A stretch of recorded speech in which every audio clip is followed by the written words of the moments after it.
You've been lied to your entire life. And the worst part? You've been lying to yourself too. Right now, as you're watching this, there's someone out there living the life you convinced yourself was impossible. They're getting the respect you beg for. They're commanding the rooms you shrink in. They're building the empire you dream about, while scrolling through other people's success at 2 a.m., feeling that familiar ache in your chest, that burning question that keeps you awake. When is it going to be my turn? I used to ask myself that same question.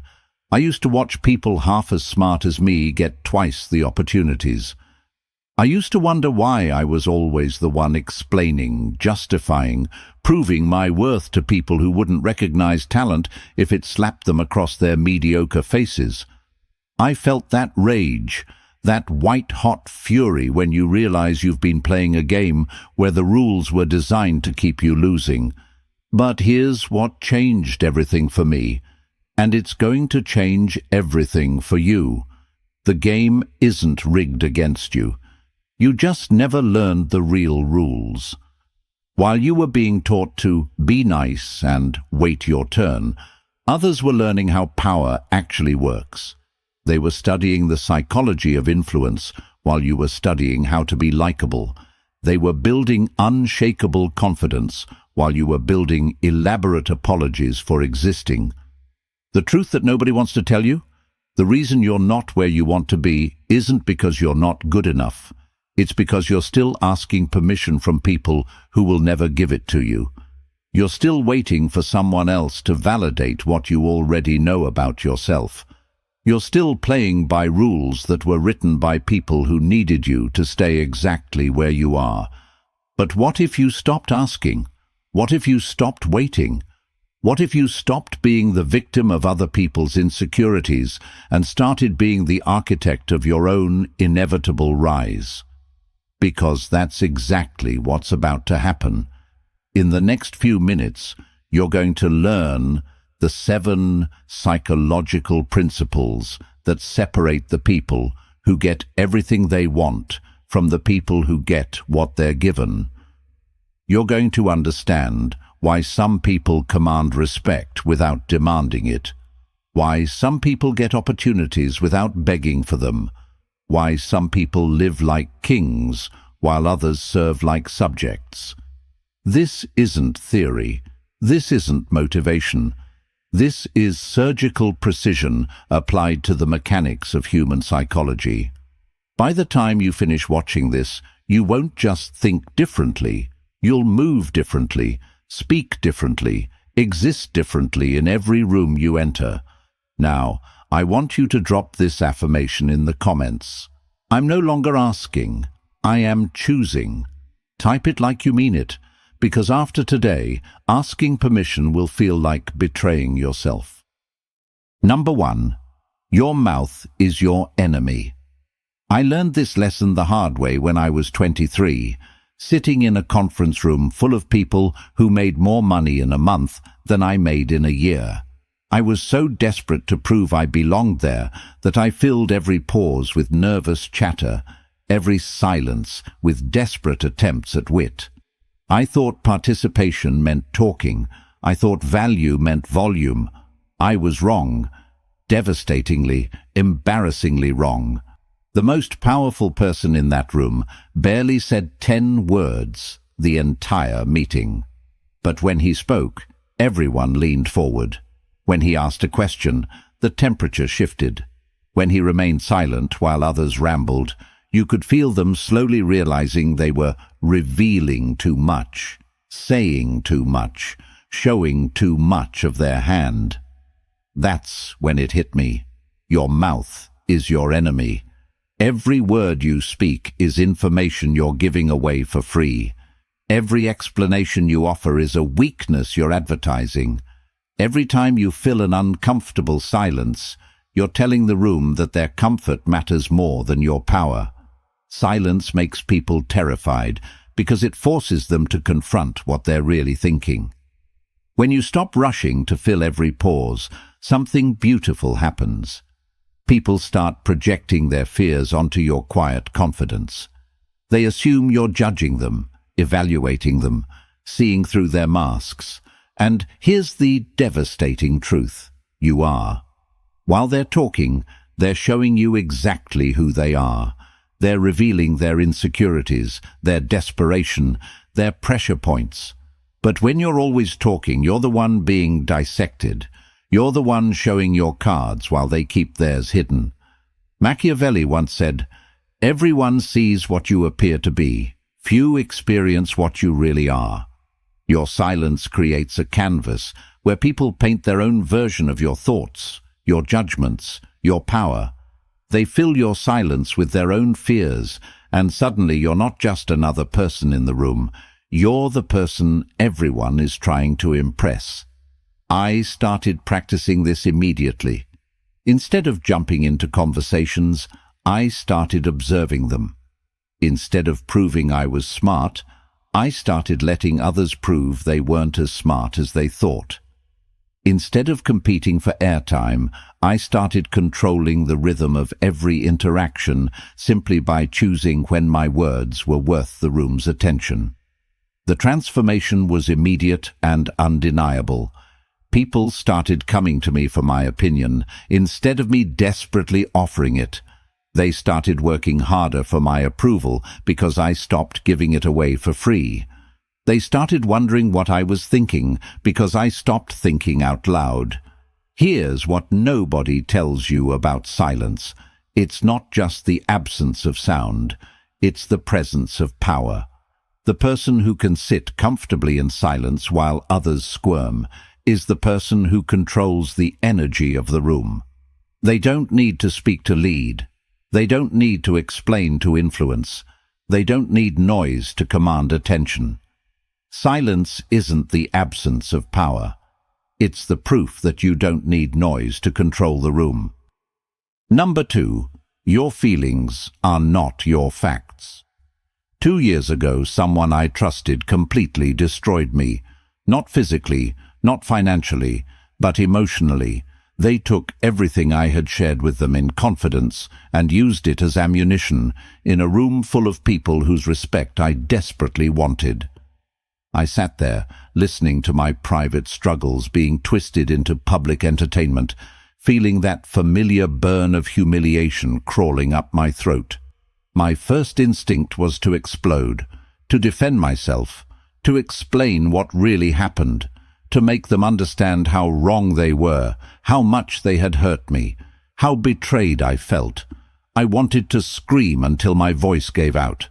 I wanted them to feel even a fraction of what they had put me through. But something stopped me. Maybe it was pride, maybe it was intuition, but I sat there in complete silence while my world burned around me. And I learned the most valuable lesson of my life. Your emotions are not your identity. They're information. They're temporary chemical reactions that you can observe, analyze, and then choose whether or not to act on. That moment of betrayal didn't break me. It revealed something more powerful than revenge could ever be. The ability to remain completely calm while someone else loses control. While they were showing everyone in that room exactly who they really were, I was showing everyone exactly who I was becoming. Here's what emotional untouchability actually looks like. When someone tries to provoke you, you don't react, you collect data. When someone betrays you, you don't collapse, you take notes. When someone tries to manipulate your emotions, you don't give them the satisfaction of success. You give them the discomfort of failure. This isn't about becoming a robot. This isn't about suppressing your feelings or pretending you don't care about anything. This is about understanding that your emotional reactions are choices, not reflexes. This is about realizing that the person who stays calm during chaos becomes the person everyone else looks to for stability. Machiavelli once said, "Since love and fear can hardly exist together, if we must choose between them, it is far safer to be feared than loved." But this isn't about making people afraid of you through aggression. This is about making people Respect the fact that you cannot be emotionally manipulated, controlled, or predicted by anyone who thinks they know which buttons to push. When you become emotionally untouchable, something incredible happens. People start coming to you during their crises because they know you won't add to their chaos. They start trusting you with bigger responsibilities because they know you won't crumble under pressure. They start seeing you as leadership material because they know you can make clear decisions when everyone else is drowning in feelings. But here's the part that will change your life forever. When you master your emotional responses, you start seeing other people's emotional reactions as information about them, not verdicts about you. When someone gets angry at you for setting a boundary, you don't see it as evidence that you were wrong. You see it as evidence that your boundary was necessary. When someone tries to guilt you for pursuing your goals, you don't see it as proof that you're selfish. You see it as proof that your success threatens their comfort with mediocrity. Your emotional reactions should be a choice, not a reflex. Master this, and you'll never again be controlled by anyone who thinks they know how to make you dance to their music. Number 3. Control information, like your life depends on it. I used to be an open book. I thought transparency was honesty, and honesty was virtue. I shared my struggles, my plans, my fears, my dreams with anyone who showed even casual interest. I mistook oversharing for connection and vulnerability for strength. I was wrong about everything. The wake-up call came when I realized that every piece of personal information I had shared was being used against me. My struggles became evidence of my weakness. My dreams became jokes at my expense. My fears became weapons in other people's hands. I had given away my most valuable currency, information about myself, for free, to people who were collecting it like ammunition for future battles. Information is power, not money, not connections, not even talent. Information. Who has it? Who needs it? Who controls the flow of it? This determines who holds the real power in any situation. While you were being taught that sharing is caring, others were learning that knowledge is leverage. Every conversation you have is an intelligence-gathering operation. Every person you meet is either gathering information about you or sharing information about themselves. The question is, are you conscious of this exchange, or are you accidentally giving away state secrets while they're collecting classified intelligence? Here's what changed everything for me. I started treating my personal information like a classified government document, not because I had anything to hide, but because I finally understood that mystery creates respect, scarcity creates value, and the less people know about your internal process, the more they have to respect your external results. Watch the most powerful people you know. How much do you really know about their private struggles, their detailed plans, their moment-to-moment emotional state? Almost nothing. And that's not an accident. They understand that when people don't know how you do what you do, they're forced to respect the fact that you do it. Machiavelli once said, "The wise man does at once what the fool does finally." While others are eventually forced to reveal their entire hand when circumstances demand it, you're going to be strategic about what you reveal and when you reveal it. Your personal information, your challenges, your strategies, your next moves, these are privileges to be earned, not rights to be assumed. But here's the crucial part. While you're becoming selective about what you share, you need to become systematic about what you gather. Pay attention to what people tell you when they think you're not paying attention. Listen to what they reveal about themselves when they're trying to impress you, gain your sympathy, or justify their failures. People will tell you everything you need to know about them if you're patient enough to listen and smart enough to remember. They'll tell you their weaknesses while complaining about their problems. They'll tell you their strategies while bragging about their successes.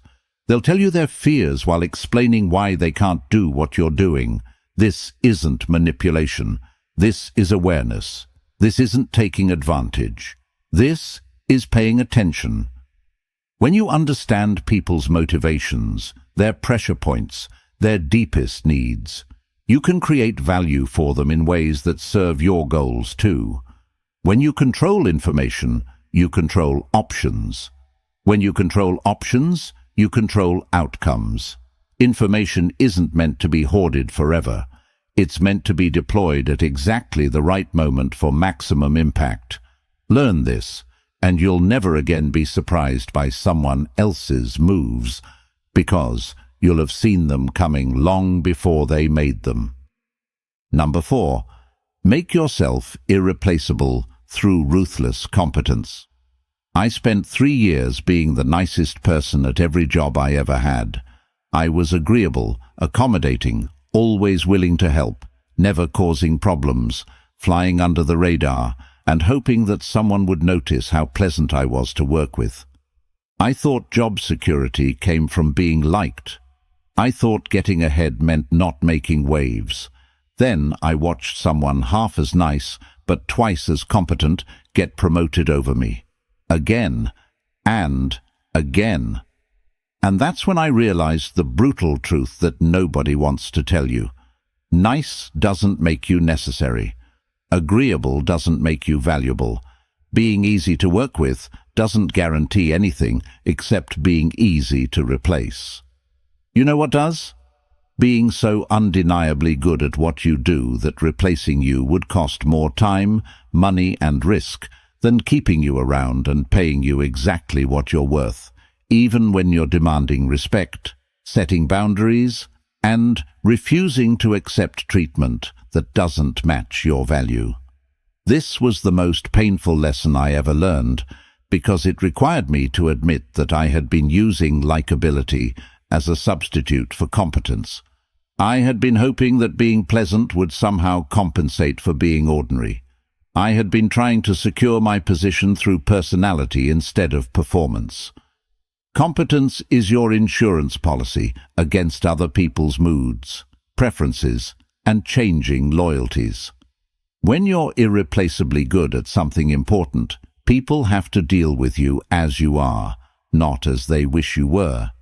They might not like your directness, your boundaries, your unwillingness to participate in office politics, but they need your results more than they need their comfort. Here's what building irreplaceable competence actually looks like. You don't just do your job. You understand your industry better than people who've been in it twice as long. You don't just meet expectations. You anticipate needs that your boss doesn't even know they have yet. You don't just solve problems. You prevent crises that everyone else would have stumbled into blindly. Machiavelli once said, "There is nothing more difficult to take in hand, more perilous to conduct, or more uncertain in its success than to take the lead in the introduction of a new order of things." This is exactly why most people avoid becoming irreplaceable.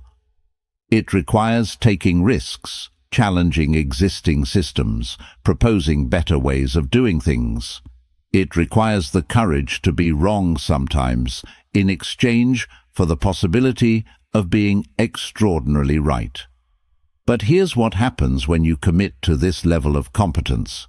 People stop questioning your methods and start studying them. They stop trying to manage you and start trying to keep you. Your value becomes so obvious that arguing with you becomes counterproductive, even when they disagree with your approach. I learned this by becoming obsessed with being the best at something that mattered. Not the most liked, not the most cooperative, not the most available, the most valuable.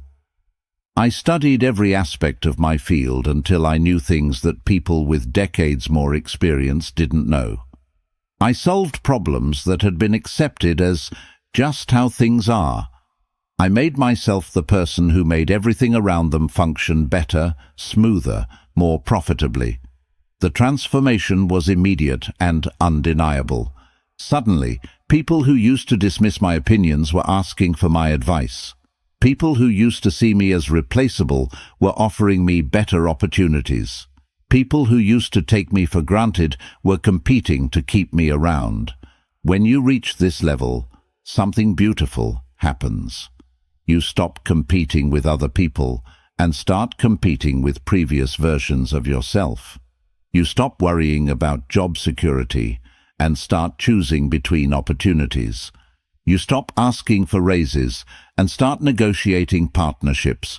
Most importantly, you stop being afraid of other people's opinions because your results speak louder than their critiques. When you're irreplaceably competent, confidence isn't something you have to fake or build. It's something you earn through undeniable evidence of your worth. Competence is the foundation of every other form of power. Build it first, build it ruthlessly, and everything else becomes negotiable. Number 5. Never explain yourself to people who are committed to misunderstanding you. 5 years ago, I made a decision that changed my entire life trajectory. I left a stable job that everyone thought I was crazy to leave, to pursue something that everyone thought I was stupid to pursue. The reaction was swift and brutal. Family members questioned my sanity. Friends predicted my failure. Colleagues whispered about my arrogance, my selfishness, my inevitable crash back to reality. I spent months trying to explain my reasoning. I presented detailed plans, financial projections, market research. I tried to help them understand that this wasn't impulsive. It was calculated. This wasn't reckless. It was strategic. This wasn't fantasy. It was vision. Nothing I said mattered. They had already decided who I was, what I was capable of, and what I deserved. They had made up their minds based on their own fears, their need to feel superior, their investment in keeping me in a box that made them comfortable. These people weren't confused about my potential. They were threatened by it. That's when I learned the most liberating truth of my life. There are people in this world who are not confused about you. They're committed to their version of you because changing their mind would require them to change their entire worldview. They need you to fail because your success would mean they have no excuse for their mediocrity. You cannot logic someone out of a position they didn't logic themselves into. You cannot convince someone to respect you when their entire identity depends on feeling superior to you. You cannot make someone see your worth when they need you to be worthless to feel valuable themselves. Machiavelli once said, "Men judge generally more by the eye than by the hand, for everyone can see and few can feel.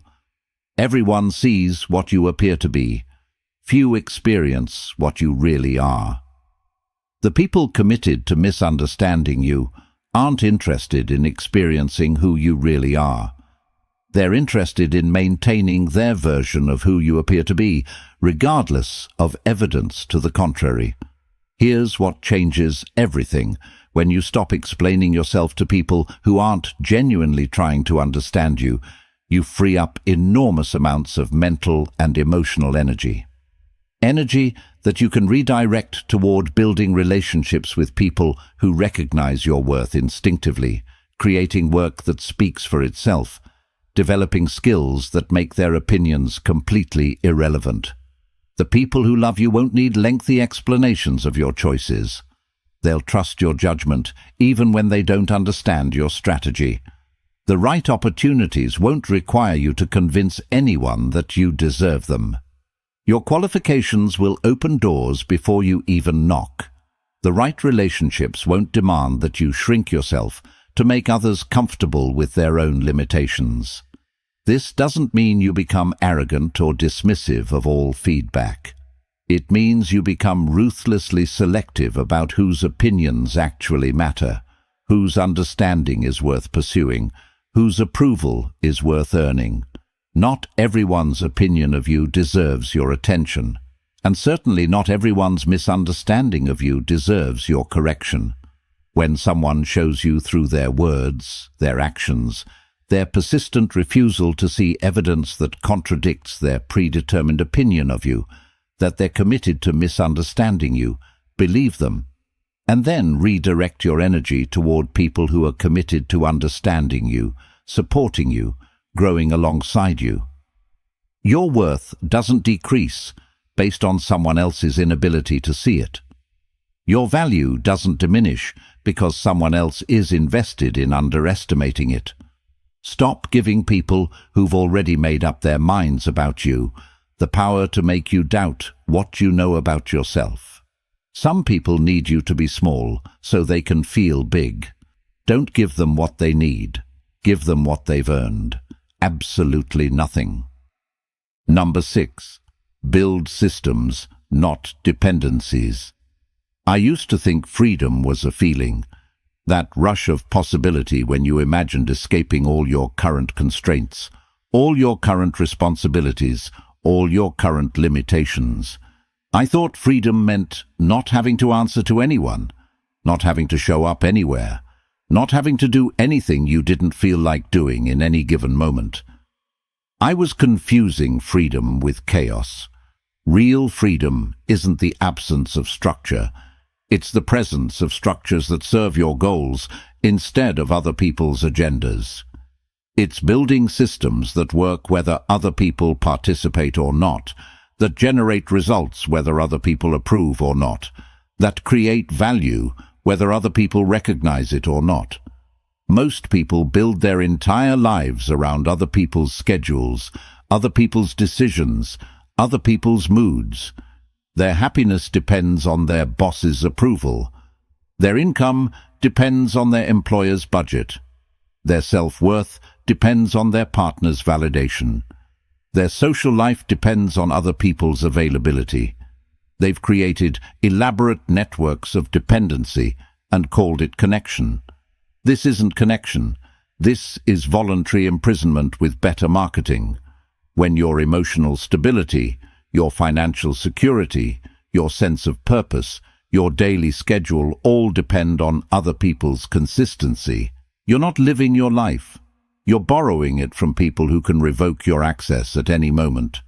I learned this lesson when every single system in my life collapsed simultaneously. The job I thought was secure disappeared overnight. The relationship I thought was permanent ended without warning. The friends I thought were loyal revealed their true priorities when supporting me became inconvenient. In one devastating month, I discovered that everything I thought was mine was actually just on loan.